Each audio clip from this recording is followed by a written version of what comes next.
Os Estados Unidos e o Irã deram um novo passo nas negociações sobre o programa nuclear iraniano. O chanceler do Irã afirmou que as conversas avançaram.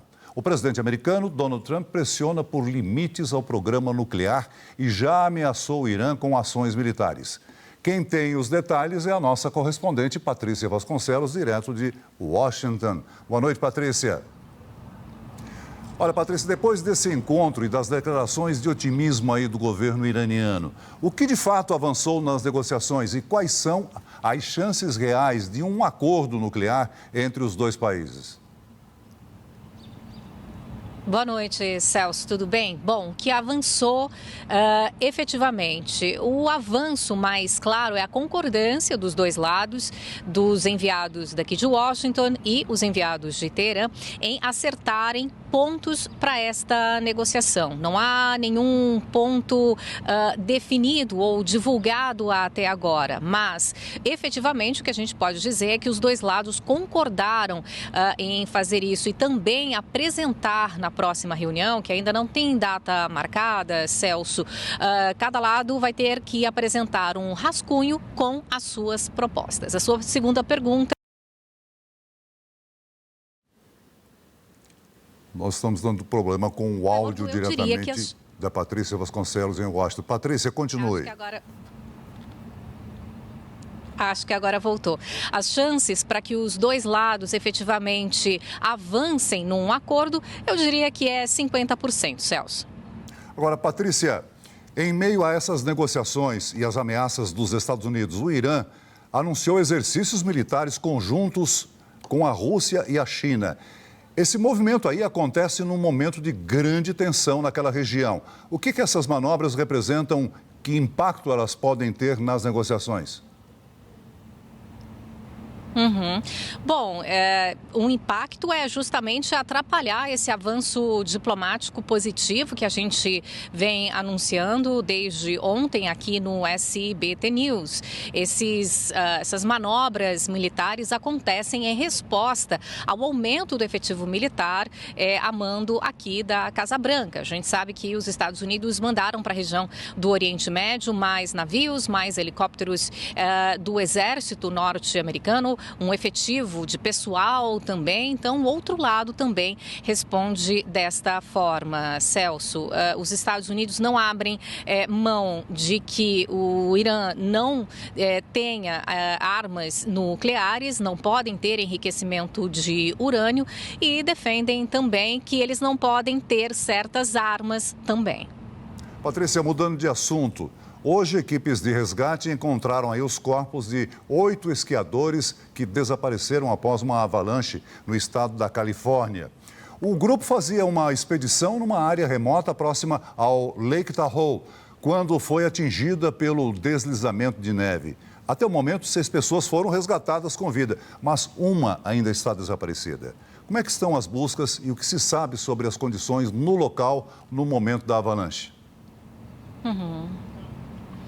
Celso, as buscas não pararam, isso aconteceu ontem.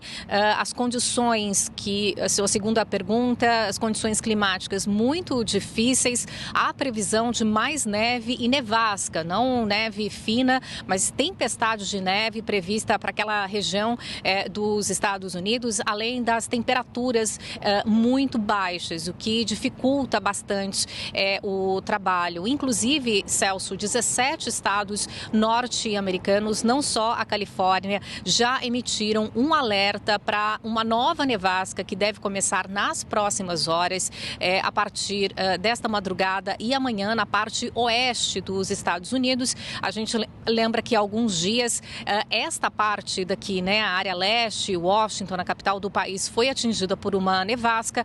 Agora o problema vai ser lá do lado oeste do país. Em relação ao desaparecido, um trabalho muito difícil nesse local de difícil acesso, como eu disse, Celso, por conta da montanha, temperatura muito extrema, negativa e muita neve também. Patrícia, para encerrar o nosso giro internacional, o fundador do Facebook, Mark Zuckerberg, prestou depoimento num julgamento que discute aí a responsabilidade das redes sociais em casos de dependência entre jovens.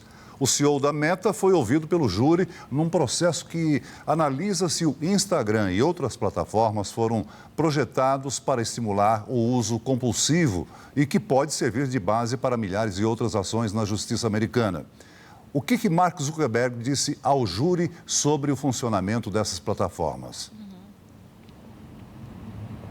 Ele manteve o posicionamento dos advogados da empresa Meta e também do Google, que é o seguinte, Celso, não há comprovação, segundo eles, comprovação científica de danos psiquiátricos, levando à dependência, ao vício dos usuários, ou seja, que fica muitas horas vidrado no celular, vidrado no computador, em redes sociais, como o Instagram, por exemplo, que é, né, da Meta, que está no banco dos réus. Então, eles batem nesta tecla que não há pesquisas científicas que comprovem esta tese da acusação. Quem move o processo é uma americana de 20 anos de idade. Ela afirma na peça, né, junto aos seus advogados, que ela começou a usar as redes sociais muito novinha, tinha apenas 9 anos de idade, e ela diz que essa dependência das redes sociais levou ao fato de que ela tivesse problemas